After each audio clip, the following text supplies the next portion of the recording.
to That Wrestling Podcast. Welcome to That Wrestling Podcast. The gang is all here. Hey, Jason, how did the eBay luck go with the chair? You got it wrong. Oh, because I only buy chairs for the events that I was at. Got it. Okay, I misread the text. My bad. Yeah. My bad. Joe, good time in Houston, I take it? Well, I can say it was a good time in Houston, but Oh, Kev, you must have read the text wrong too. yeah, Weird. I was too busy. Yeah, I'm sure you heard me at about midnight on Sunday going like, "Oh my god, that was insane." Oh man, I love this team. That's all I gotta say. Kevin, get ready to get the strap. Oh boy, he's calling it now. It's happening. Oh my god! All right. And what I would love, and I'm not just saying this because it would be good for the show. I would love to see the Lions and Steelers in the Super Bowl. Oh my god! I don't want to go. I would love that. I don't want to go there yet. Yeah. I would have a serious thing if that happens. You would move. I might. I very well might. I don't want to go there today. We got a lot of football to play. Yes. But I think we have to at least acknowledge that it's not. Well, it's not. It's Brian, not. It's more than 1% chance that could happen. It would be very easy for Brian to decide. Well, Brian, remember when I moved to Detroit, Steelers went to the Super Bowl. Yeah. When I moved to Dallas, the Steelers went to the Super Bowl. God. Oh, that's true. Well, and now that I'm back in Pittsburgh, Detroit goes to the Super Bowl. Maybe it could happen again. So, yeah. A lot of football. I don't want to think about it. Let's focus on the task at hand, which is professional wrestling. Yeah, let's. We got a lot of fun things to talk about, I think, this week. Things are getting closer for Full Gear, Survivor Series. A lot of fun stuff happening. Let's start us off talking about kind of what we all figured was happening of Sami Zayn joining the OG Bloodline for War Games that happened on SmackDown last week. I think still a little tension stuff there with, Roman not really welcoming him in. And then he kind of let it go when he helped save him at the end. Neither here nor there, but it's 4-on-4. And then you go on to Monday Night Raw, and there's a whole lot of recruiting for who is the fifth man for each team. And we saw, who did we see? We saw Rey Mysterio and a little, you had to catch it. I think somebody was walking in the ring. You saw Jey Uso talking to Rey. Of course, Seth Rollins was approached. Braun Breaker was approached. So they did a lot of cool feelers. So let's turn it over to you guys. Who do you want to see as the fifth team member for both of these teams? Jay, start us off. Welcome back, buddy. I was going to say, you got to, Yeah. Welcome back. It's real simple. CM Punk, and that's how you get Seth Rollins on the other team. Interesting. Okay. CM Punk has been gone since Bad Blood. Since he dismantled Drew McIntyre. And no, I don't want Drew and Punk on the I want to begin the CM Punk Seth Rollins story. So Punk goes on OG and Seth goes on Bloodline currently. Yeah, I think we need bad guy Seth. I think we need bad guy Seth. So let him go with Solo and company. Have Punk go with Roman and company and go from there. All right. I like it a lot. Joe? I do like that one. Sorry, Kev. I'm going with the guests who weren't here last week. All good. Yeah. I'm going I wasn't going with that one. I was going halfway there, but I like that CM Punk addition in there. I just don't see it happening. I think Seth is going to go on with Roman hesitantly because Solo was talking to a lot of guys at Raw, and I'm guessing we're going to get the continuation of Seth and Bronson Reed. I think Bronson Reed's going to be their monster on the team. Okay. I mean, that will be a big, meaty bloodline match. But the thing is, I don't want either one of the guys on the team. I want it to be someone that has a connection with them. I want to see The Rock, but it's not going to happen. So I'm going to say Bronson Reed and Seth Rollins are the fifth man on both teams. Bronson Reed looks like a Samoan, True. even though he's Australian. Yeah. But that's still an island. Cousins of the It's still an cousins, I would island. think. Yeah. Islander. I'll do a mix of both. I'll go same with Joe, but Bronson jumps off the top after it's all done, almost takes Rollins out 100%, and then we hear CM Punk's music to finish the show, and then he just doesn't say anything, comes out. Well, maybe he says something. You mean like last year? Exactly like last You year. mean the exact same thing as similar to last year? last year, and then just stands over Seth or something like that to start that feud up. But the only thing with, because when CM Punk left, right, Seth came out, shoulder shrugged him. CM Punk's coming back. It's just so tricky because it's like that Seth Bronson, and Bronson jumped out of the damn ropes this past Monday Night Raw. It's like, I don't want that feud to end because it has been entertaining. And I still think there's some juice in it. But the moment CM Punk comes back, it's going to propel, I think, that's Seth. So we'll see, unless he comes back for Gunther, who knows? But there's a lot of good options, but I think the low-hanging fruit option is exactly what Joe mentioned, with Seth one side, Bronson in the other. Man, that would be good. Yeah. There's a lot floating around. It's kind of funny that at the end of Bad Blood, when The Rock came out, that really hasn't even been like talked about at all. You know, it's like there's nothing that's happened since then. This guy's fucking ego. God damn. It's very strange. So I see a little bit of a logic of like, well, he at least showed up there. Does he pop in? But yeah, I can't see Rocky doing war games. No. I don't think that's happening. I can't say that. I've seen a lot of people suggest that Cody and Kevin Owens will be that fifth group, and so they got their thing. And I think back to like at one of the NXT war games that a fifth guy was Kevin Owens. I don't remember what the team was, but like he wasn't even in NXT at the time. He's a main roster guy for years. So it's like it can be a random guy. It doesn't always have to be tied together. But the one I will go with is on Solo's Bloodline. Drew McIntyre comes back. Drew McIntyre comes back because while I'm sure he has a problem with Solo, he definitely has a problem with Jimmy, Jay, and Roman. And that also does bring back CM Punk for the fifth guy for that team. So we get kind of like one last little, you know, even though their feud bit wrapped up at Bad Blood, we get one last little Drew and Punk thing that bring these guys back into the fold for what comes up next. So, but Drew did that last year with the Judgment Day. Yes, he did. You're right. So it's like it's another one of those like rehashes of last year, and I don't think they're going to do that.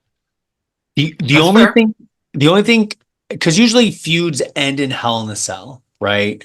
And I could see the CM Punk this is war game in there. Yeah, this is is kind war of games. a appetizer. Correct. I understand it's war games, but it's kind of the bigger storyline for them to be, you know, the fifth members, yes, but it won't take away from the main 4 versus 4.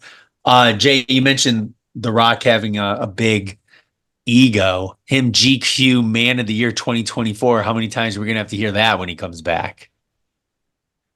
I'm just going to mute him. I can't believe that I didn't win again. I thought this was my year. One of these years you'll get it, Joe. One of these years one of Kevin these will be on Survivor. You never know. But We're due. and Keep the dreams alive. Kevin That's right. Owens doesn't make sense either because that he has a shirt that says Kevin was right. He was mad at Cody teaming with the Bloodline. He would be a total hypocrite if he teamed with the Bloodline, any form of it. So Kevin Owens, get him out of there. But maybe Cody like hops on board and Kevin's like, all right, F this guy. I got to join Solo's team. I hope not. I hope not. Him. No, I want it to be themselves too, but it's interesting. I think there's a lot of different ways they can go. I'm excited to find out. I loved how Monday played out. Anything to bring Braun in the fold, you know, I'm down. That was an interesting. That was an interesting one there. Something else that I found interesting and awesome about Raw was Xavier Woods wearing the Baron Corbin shirt. How great was that? Do you think that was do you think that was like an allowed thing? Because then when he came out for the match later, Well, he he changed. switched. Yeah. Yeah, I have a I feeling don't that know. was more of a ask for forgiveness. Not Yeah. permission. Burn Yeah. the ships. That was cool. That was cool. Those two guys obviously been with the company for a long time. So nice shout out to Baron Corbin there. All right, so we'll have some fun with what happens next week with the Bloodline and the War Games lead up for the Fifth Men. Back on SmackDown too, another kind of development was Kevin Owens ending up taking out Randy Orton with a pile driver. Pile drivers have been essentially banned in WWE for a long time. I'm sure there's been exceptions to the rule, but you don't see it often. It doesn't happen much at all. And when that happened, I saw a lot of online discourse, maybe you guys did as well, of kind of comparing how one pile driver put Randy Orton on a stretcher to be gone. And then you want to compare that to, let's say, for example, AEW, where there can be just, 6 Canadian destroyers in a row, and they can keep going and going. So, Kev, I'll go with you because you know where I'm going with that. Yeah. It's kind of like, where do you fall on the scale of like, is one pile driver like that give you the impact of the seriousness, like less is more? Or were you kind of going like, geez, one pile driver, that's all it took to put Randy Orton out for a while? It just proves that Randy can't go anymore. Oh. I'm being sarcastic. Okay. But no, I remember you sent that video. Yeah, it was like I think 5 or 6 Canadian destroyers. I think it proved the legitimacy of how the WWE looks as the pile driver. Other places, maybe not so much, but the way Randy sold it. And it was nice because like KO picked him up and kind of like sat down, didn't do like a jump up. Like there's a lot of protection in there. But the sell is what made it art, right? It made us feel for it. Like Randy, like almost like stiff in the corner. Like you're like, whoa, whoa, whoa. It wasn't just acrobatics, right? I loved it. I loved it. And the WWE has a tendency to, to show how quote unquote devastating some moves can be. And the fact they even did it for us watching it, I know we were all like, whoa. So It was an interesting angle. They don't do that much. So where'd you fall on this one there, Jay? I mean, look, it's the super indie-rific AEW. Everything goes, anything goes. So Kevin nailed it. AEW, that stuff happens all the time, and that's cool there, and that's fine. WWE, there's a reason why certain moves are banned. Pile driver's one of them. And Kevin is on this tirade, this rampage, and he doesn't care about the rules and what's allowed. He just wants to hurt Randy Orton, and he did. I do have a particular issue with the fact that the paramedics weren't doing their job, but Jason Jordan was pulling Randy onto the gurney. I didn't quite understand that. Yeah. It's kind of weird. Like maybe he's certified aren't you to. doing You your don't job? know. Do your job, man. Get this guy to the ambulance and get him to safety. Local medical facility. Good point. Come on, man. Unless Jason Jordan went and became an EMT while being an agent, that was my only question mark about that segment. It's a fair point. Fair point. Joe, where you fall on this one too? I agree with Kevin and Jason with the fact that AEW does everything so often that's their style, and that's fine for them. I prefer to have things like the pile driver be used once and make it seem like a devastating move instead of constantly kicking out and then doing 12 other moves 5 minutes later. But this was all just basically set up for, Kevin Owens and Randy Orton to have a collision later down the line. If you can say Rampage, I can say Collision when describing this one, Jason. Yeah, Oh my Mr. God! I Combo could is not full even of do that on dynamite. purpose. That was not even on purpose. They I jumped know ship, it wasn't, yeah. but I was like, okay, there's a collision with these two happening down the road. So I liked that they made a big deal about this move, because even if you go back to the old territory days, which was like way before my time, Lawler was banned from using the pile driver in certain states. So they make it seem like it's a nod to their heritage, their background, the art of the story. And I absolutely loved that they made a big deal about it. And I love that Kevin Owens is the one who did it, because it just proves that they are behind this guy. They wouldn't let anyone else do it. They got to give it to someone who they know will be safe with it. Because the only one who's done it before was The Undertaker. He never had it banned. It was called the Tombstone Pile Driver. Right. And their opponent's head was so far off the mat, but with Undertaker doing it, it's like you just suspended disbelief. Mm-hmm. Yeah, I think that's all fair. I kind of fall in line with you guys on it. And it shows, just what lengths Kevin Owens is willing to go to get his desired outcome. And it's cool. It's a different way. And yeah, I mean, I saw a clip, and we'll get to AEW later in the show. I've got a lot of things to say about last night's Dynamite. Leo Rush did like a reverse poison Ron-on swerve on the outside of the ring. And it's like, I'm sure I saw that live, but they wrestled probably another like 7 minutes after that, with like, it hurt for a second. And so, yeah, I don't know. There's probably a balance, but I lean toward Kevin Owens doing the pile driver and how they sold it.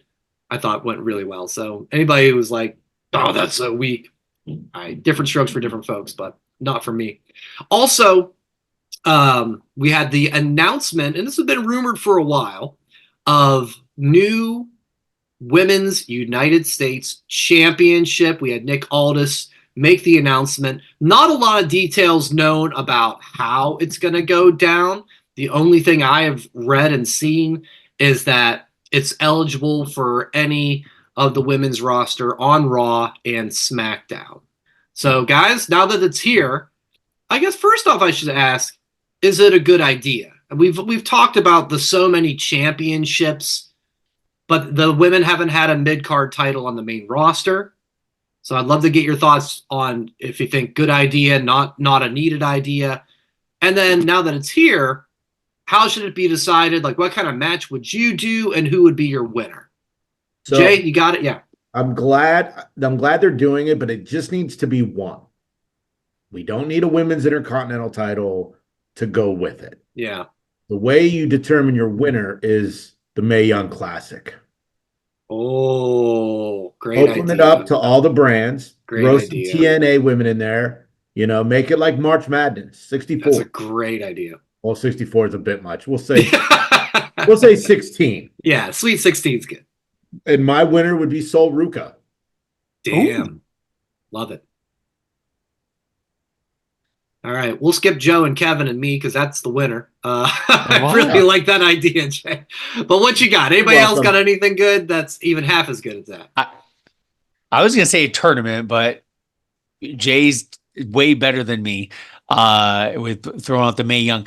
I have a long. Can I give a long shot in who I predict, or can I only give one? Only one. Whatever you want, buddy. I'll go. Your show. I'll go. The queen of humor and mid card champion level, because I don't think she's high enough to be mega champion. I'll go Chelsea Green. Taking Joe's pick. I knew it. Yeah, who said I was going to take Chelsea? Beef. I knew you were going to take Chelsea. No, was it? Tell me I'm wrong. Not. All right. You're wrong. I wasn't going to take Chelsea. She'll get it down the line. It will be a big deal, but you got to have somebody who has like a main event aura to them, but not ready for the main event championship to win this first one. And that is Jade Cargill. Jade is your winner of the first one. She has to be. She has to be. Oh, it will be, and then that is what her and Bianca will be fighting for at WrestleMania. It gets the U.S. Championship, which is a great idea to have because we've talked about too many championships in wrestling, too many men's championships. The women's roster is expanding, but they're not fighting for anything. Now they have something to fight for, something else to fight for. And Chelsea will get it down the line, but you gotta have star power to start off with. And I say Jade wins it, and then her and Bianca fight for it at WrestleMania. Brian, before you give yours, the real problem I have with this is they dropped the ball on the title design. Yeah. It should have had the Statue of Liberty on it. That's a good idea. Yeah, they Lady copied Liberty. and pasted the current U.S. title. I think maybe the strap's a different color. It's white, but it's White. also smaller. But they should have had the Statue of Liberty. Yeah. Man, come on. Yeah, you're full of good ideas. Welcome back, Jay. Mm-hmm. You bottled them all up while you were floating on eBay. No, Yeah, and saved them for this week's show. So my idea was I had two match ideas. One, I feel like we haven't seen a 4-way match where it goes elimination, elimination, elimination. Usually they've been like one winner. Mm-hmm. So I like the 4 to then a triple threat to then 1-on-1 and get your winner that way. I like that idea. I like what AEW does. They do this when they do Blood and Guts, where they do like the Royal Rampage, where they have 2 rings that is like a battle royal, and then the last 2 competitors have a match. So you'd have the battle royal, but then when you get to the last 2, then they start a match with pinfalls, not just thrown over the top rope. So I like those 2 ideas. The winner of the first United States Women's Championship should be the Queen, Charlotte Flair. Let's bring her back. Let's get some prestige on this title. Let's make it a big deal and give something to the Queen that isn't just the main title picture, but something that's going to mean a hell of a lot when she goes up against her other opponents and whoever ends up beating her for it down the road. We haven't seen Charlotte Flair maybe a year. I know she got injured. Why Joe's been happy. Yeah, Joe's been happy for a year. He's a new man. I love it. Let's bring back the Queen. Let's get her and make it a big prestigious thing by having her hold it as the first winner. You know, you're taking my words against me right now because I said you have to have someone big have it, but I am so against Charlotte being the one to be the first one because it won't be about the championship. It will be about Charlotte, and that will make it worse. There would have to be a balance. You're right, but you're right, and that's the problem with that pick. It's like it takes away me saying no to that makes me a hypocrite after what I just said. But when it's Charlotte involved, it's not about championships. It's always about Charlotte. So I think that's a bad call, and it has nothing to do with my bias towards her. Sure. Maybe. I think, if she has it, it's going to get TV time. And, I think in the last roughly year, let's say, or maybe a little less than a year, the women's tag titles a little higher profile. Not a lot, but because that who was has them? Yeah, because of who has them. Because for before then, we were like, it's fucking cursed. Anyone who gets it, somebody gets injured, or they quit the company when like Sasha and Naomi did. It was just a disaster. So I'm trying to just give it that prestige is my thing. I get what you're saying with Charlotte, but I don't want whoever the winner is, let's say Sol Ruka from Jay wins it, and we don't see her on TV for a month. You're going to see Charlotte. It's fucking Charlotte. Maybe it'll be this. It's going to be in NXT. NXT wins. They get an automatic invite to the main roster. Chelsea's on Raw. Jade's on SmackDown. And there's a mystery opponent for a fatal 4-way match. So all of us potentially could be right for the match, but then Chelsea will win. Chelsea's on SmackDown. Well, I don't know. That shows how much I know. Fair enough. No, I don't know. We'll see. They like I said, no details been really revealed other than we're doing this. So time will tell what we come up with and see if it's better than Jay's Mae Young Classic idea. So we'll have to see. All right. Hey, quick predictions because SmackDown and Raw are loaded coming up. Let's start with SmackDown first.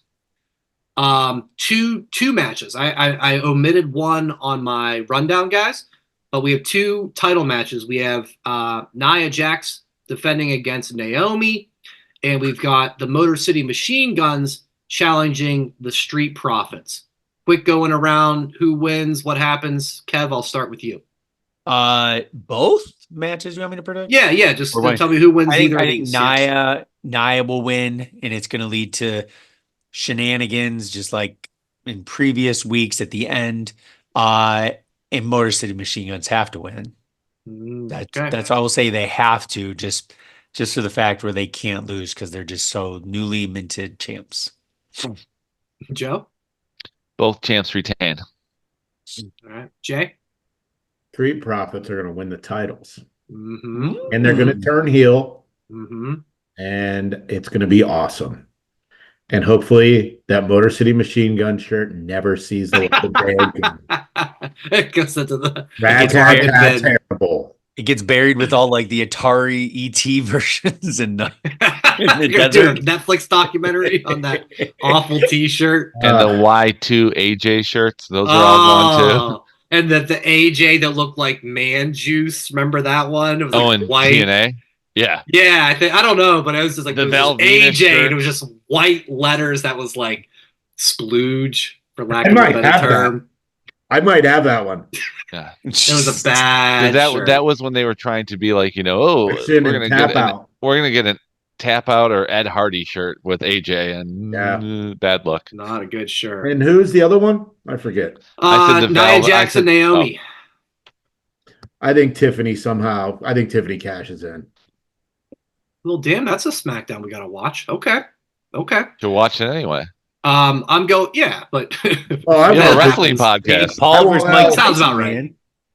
That's gonna be that's true. It is on the same time as Jake Paul Tyson. We will get to that in a bit too.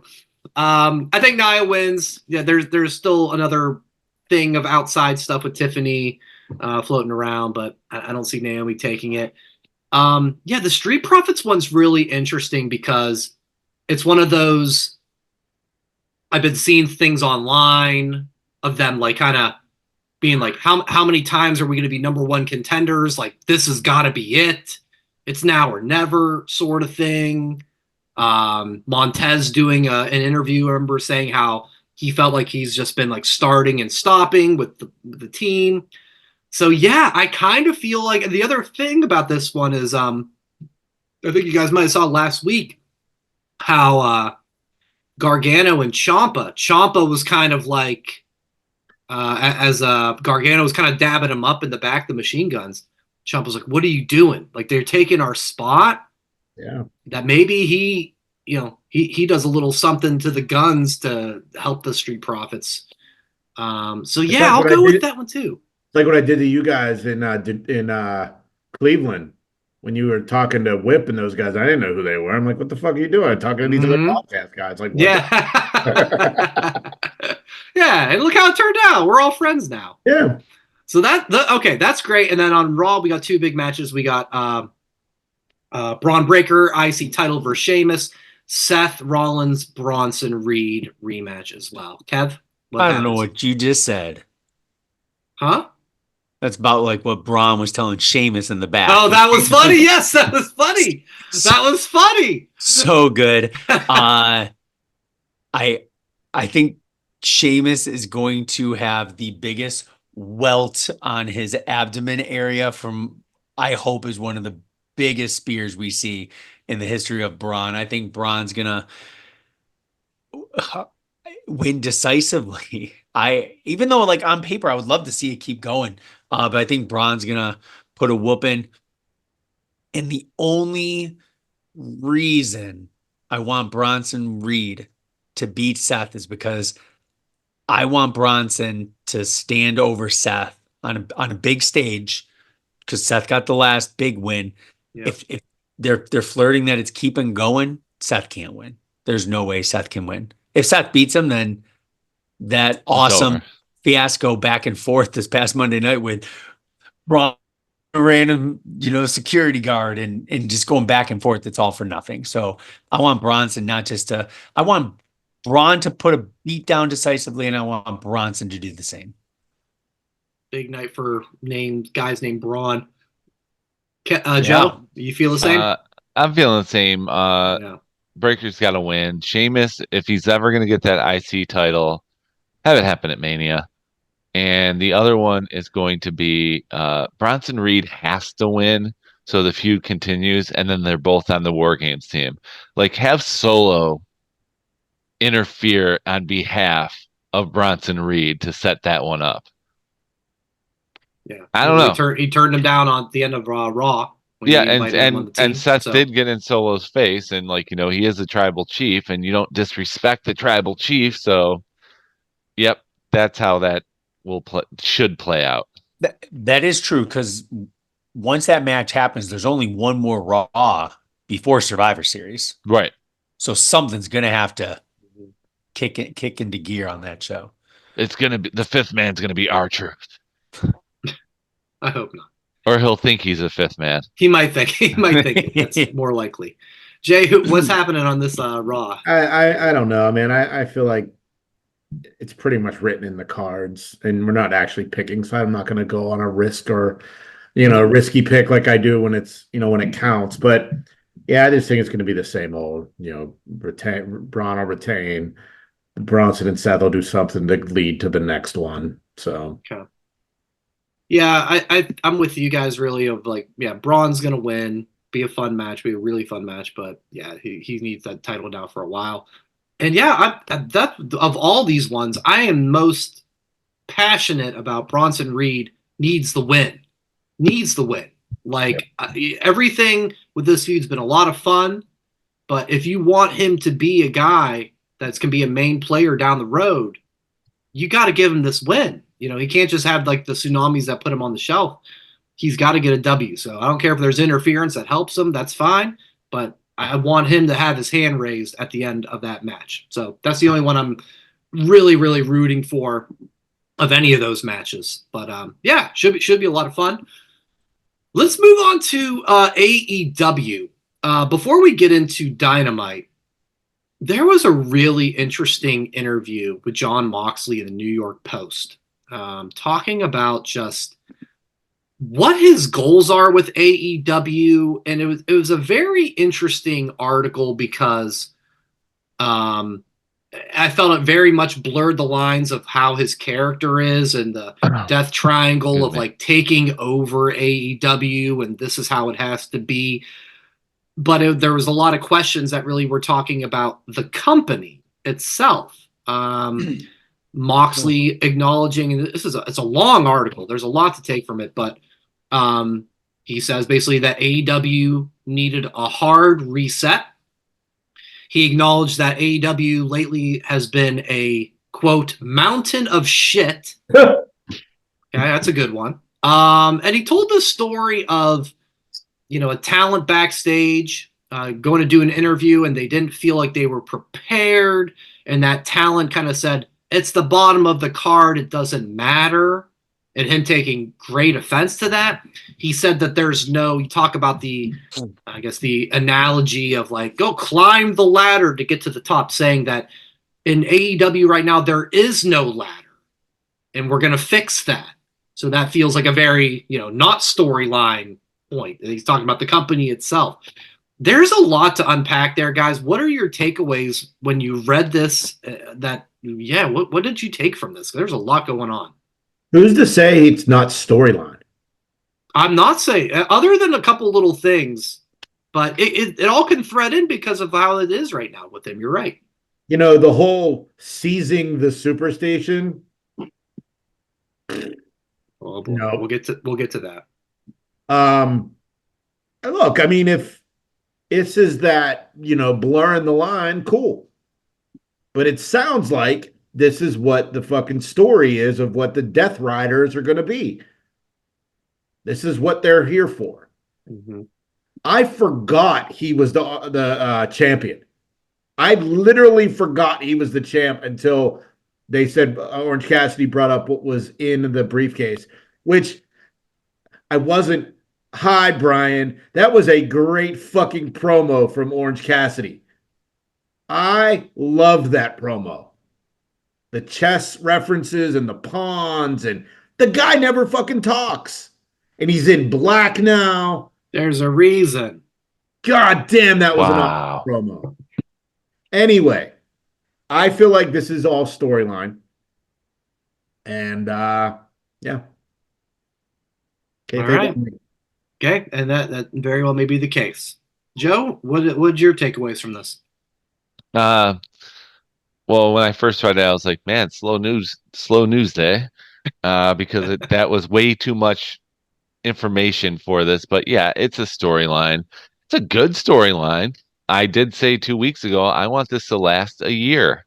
I want this to really stretch out. I want the crew to take over AEW. And say what you will about the article, he wants the company to succeed. I want the company to succeed. More successful wrestling companies are better for us. It's better for the talent. It's better for the production. It's better for everyone. So I am 100% on board with, if this isn't a storyline, then good. He said something. But yeah, I don't think he's going to be saying this. And Moxley's been the MVP of AEW since they started. He's the one that they always go to when they're having trouble. They were obviously having trouble again, and they go to good old reliable John Moxley, and he's just good enough to crank it up a notch. And that's let's see how it plays out. 1 year from now, they're still going to be running wild. Well, this is the thing. Okay. Oh, that's weird. Hard reset. We're live Several now. things mentioned, right? Are facts. What the fans think is what analysts think, podcasts think. He's just saying it so it can be shown, internally what we think too. Things I took out of it, he can say it or not. He is the face of AEW as a bad guy with vocal opinions, everything. It just made me more excited because I love the promo. Jay mentioned, Orange talking some good stuff. Moxley was talking great. The fan in the crowd, what do you say? Go back to Roman or something like that? Oh, yeah. Yep. Damn, that was a little rough. Maybe John Moxley will mention that in a future interview. Who knows? It just, whatever he says, I feel like he's just telling the truth. If it's storyline, perfect. I'm eating it up. Yeah, and I think it's a great blur the lines interview.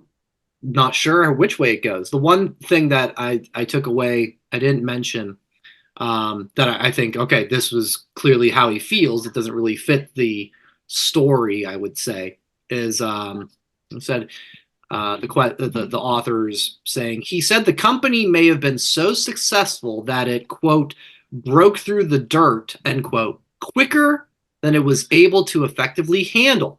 In less than 4 years, AEW went from 2 hours of live television and 4 pay-per-views to now 5 hours of television, 4 of which are live, and 9 pay-per-views for this year. And he says, this is Moxley saying, quote, the more weight you put on something, you have to add infrastructure and support to support that, or else otherwise it's going to break down. And I think that's a square point to Tony Khan and what that structure is of how he's putting these shows together and what team does he have as far as writing and booking and everything that goes into putting a show that maybe we really don't know the whole story about. But I thought that was really interesting. And I think it's absolutely fair that when AEW came in, they were on fire like gangbusters. And that's where it was. It was once a week, pay-per-view every 4 months. Off we go. And it's grown and grown and grown. And there's a whole lot of stuff that, people just maybe aren't interested in. Before we get into Dynamite, a very cool thing that Tony Khan announced the other day, that AEW has gotten the rights to use the legendary Guns N' Roses song November Rain for video packages. Very cool that they can do that. Tony does that from time to time with the songs for the different wrestlers, like Final Countdown for Bryan Danielson. ECW used to do that. They had November to Remember pay-per-view, and they'd play November Rain. The difference, Paul Heyman did that, but illegally. He did. He just said, "I'm going to play it, and hope no one cares." Tony did it the right way. So, thought it'd be fun. 1 or 2 songs that you guys think would be good fits, similar to November Rain for Full Gear, of promoting an upcoming pay-per-view or PLE, or maybe just a fit for a wrestler in general, a mainstream song that you think would be a good fit. Who's got one? I will go with Fuel by Metallica. For what? Great Balls of Fire. Okay. I like that. I was thinking Fuel for Full Gear, but Fuel Gears, yeah. I got you. Fuel Did Great Balls of Fire use Great Balls of Fire? I think it did. Goodness I think it gracious. did, They yeah. have to, right? Yeah, I think they did. Okay. It's so obvious. I'll go when it doesn't even, I don't even know what pay-per-view. We'll say SummerSlam 2025 when CM Punk and Seth Rollins actually face to face. We'll go headlining that, and we'll get Parks Burn It Down. We'll Okay. back on there. I think it was Minutes to Midnight, maybe. Maybe. Or Living Things, one of those two. Yeah, I go with that. I don't have anything for a show. But for wrestlers, Bad Blood for Bad Blood. Oh, Taylor Swift, Bad Blood for Bad Blood. Yeah, I like that. There's probably a rock cover. There's always like There is a rock metal cover. versions of Taylor Swift. Leo did Bad Blood. Yeah, so you could do that. I saw, I think with the rise of TikTok, people put together these like own video package things set to music, which are always like super cool. There's a really good one somebody did with the Seth Rollins CM Punk feud from like when Punk came back. And it really did like a back and forth cuts of their careers, how they very much mimicked each other of being on the indies, being Ring of Honor champions, cashing in Money in the Bank, all that stuff. And the song was Never Too Late by 3 Days Grace, basically setting up that match that like didn't think this was going to happen. Here we are years later, never too late. But the other two I had for wrestlers, maybe as their theme song, Born for Greatness by Papa Roach for Braun Breaker. It's got a really good like dirty guitar riff that I like. I like that one a lot. And Kanye West, Power. You guys know that intro to that one? You hear that a lot at football games. is it? Oh no, it's like, It's like that. Yeah. Hey, that's Obafemi's song. You imagine that big ass guy coming out to that one? Yeah, it's over. It's over. So those are my two. Cool. Was there anyone else? My computer froze for a second. Are we good? We're good. All right, we're good. Hey, Friday night, along with SmackDown, WWE Hall of Famer, Iron Mike Tyson, 58 years old, going into the ring with the brother of former United States champion Logan Paul, Jake Paul, of course I'm talking about, having a fight down at Jerry World in Dallas on Netflix. Guys, a couple questions. I mean, will you be watching, and who wins? Yes. No. The fans. The fans. Are you sure? fans. I'm not sure the fans are going to win. I don't know about that. Kevin, that was Brian's answer for all the Divas matches back in the mid 2000s. Yeah. Who won? The fans. Guilty. 100%. We'll all be watching, right? I'm Nope. watching. Joe's not No. watching. What do you No, got better I'm- got I'm- going on? I watched SmackDown instead. I'm not interested. Well, the fight. Well, it's okay. The fight won't 11:30. happen till like yeah. Oh, I'll be asleep. No, He's I'm old. really into this. Yeah, I'm me too. so into this. Today at the we're recording on Thursday at the weigh-ins, Tyson slapped Jake Paul Oh shit. right in the face, Yeah. and Paul didn't move. It's like getting hit by your grandpa. Wow. And yes, I know Mike Tyson is 58, and I am only 10 years away from that. But, dude, Jake Paul's going to knock him out in the third round. Is that okay? What do you want? You want Jake Paul to win? I want Jake Paul to win because I want the fucking chaos in the world to explode. I want Jake Paul versus Canelo. And this is how we get there. This is how we get there. Jay, maybe you know, is it 8 2-minute rounds or how many? It is 8 2-minute rounds. I didn't know how many. But whatever. Yeah. And the gloves are heavier than normal, I think. Well, yeah. I hope it goes far into the fight. I want to see it go in the later rounds. Just because the 15-minute mark. I think it's gonna be exactly. I want to see both guys knock each other down. Like Rocky 2? Yeah. Not at the same time. At the same time. I want to see them both get some good action because maybe we'll get that rematch later down the road. Maybe we'll be so close. Like 58. We're doing rematches? What are we doing here? Next one could be in the 60s. I would like Jake Paul to win just because he's very entertaining, right? I'm one episode in. Was there a total of 3 for the the countdown? Netflix? Yeah. So I'm one episode in. I just saw Tyson go back to his old neighborhood in Brooklyn. And the woman said that he robbed her when. Oh my God! Yo, there's a person. Oh yeah, you robbed me. Let's take a picture. You robbed me back in the day. That was amazing. Part of me hopes Tyson wins. I think it would just be fantastic. What was it? The one reporter from Sports Illustrated, he's like, Jake Paul's in a no-loss situation. He gets knocked out by Mike Tyson. That's pretty cool. He beats Mike Tyson. That's pretty cool. So I just hope it's not 10 seconds.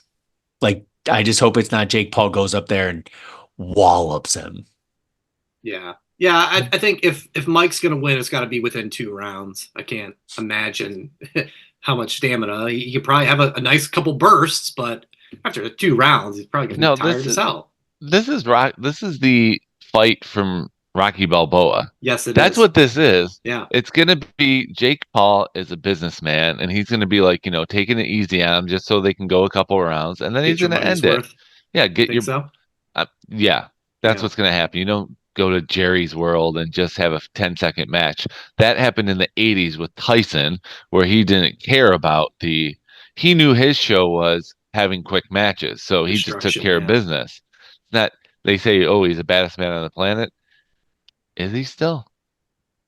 I just don't know if he can take a punch. I mean, he would knock me out just so easy, but I'm also not a boxer or a fighter or much of a man. So that's just the way it is. That's a great t-shirt. I'm not a boxer, I'm not a fighter or much of a man. The big question is, will Jake Paul dress as Little Mac from Mike Tyson's Punch-Out? Oh, green trunks, black tee, tank top. Will he turn pink if he gets tired? Coming to the ring to, I think I can beat Mike Tyson from Will Smith. Yeah. I'd mark out so much. There. What if Will Smith rapped it while coming to the ring? Oh. Tyson used to have rappers. I think Tupac rapped Tyson to the ring towards the end there. So, yes, this needs to happen. I would prefer to have him come out to the Mike Tyson's Punch-Out theme when Little Mac is training. Yeah, I think that would be a bigger pop for me than DJ Jazzy Jeff and the Fresh Princes. I think I can beat Mike Tyson. Yeah. Yeah, if I what do you think, Brian? You're more of a Mike Tyson's Punch-Out guy. I am. Which one would give you a bigger pop? Yeah, probably your Mike Tyson Punch-Out theme. That would be really good. But yeah, I was going to say he's wearing the pink. And the pink, the pink hoodie. Yeah.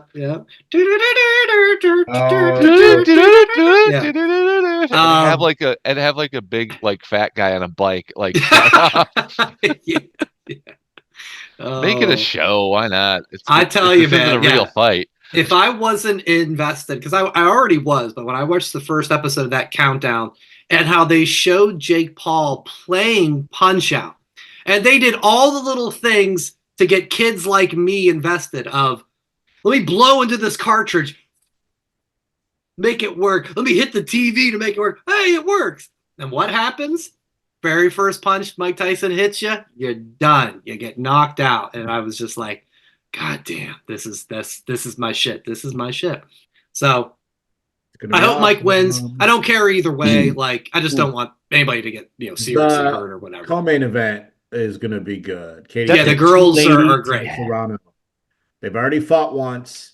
That's gonna be a really good co-main. So do yourself a favor, watch the fight, because this is Netflix first really foray into live sports. That's what I was going to say too. Yeah. In a month and a half is where we're going to be watching Raw. So, yeah. I don't know if any of your respective wives, my wife watches the Netflix show Love is Blind, and they've done like live specials, and she's like, it crashes. Too many people watch it. So if that shit happens tomorrow or tonight as we record on Thursday night, but that'll be really interesting to see how they handle that. Yeah, I'm excited. I'm definitely excited. That's a good question, Joe. You mentioned this, I think, briefly. Who would you rather fight right now? Would you rather fight Tyson right now or Jake Paul? Who if you have to fight someone, who you step in the ring with? Neither. I'm getting knocked out either way.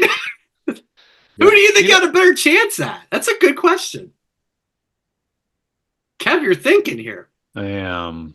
Look, man, I've done 3 boxing classes in my life. I'm ready. So you're an authority to speak on this.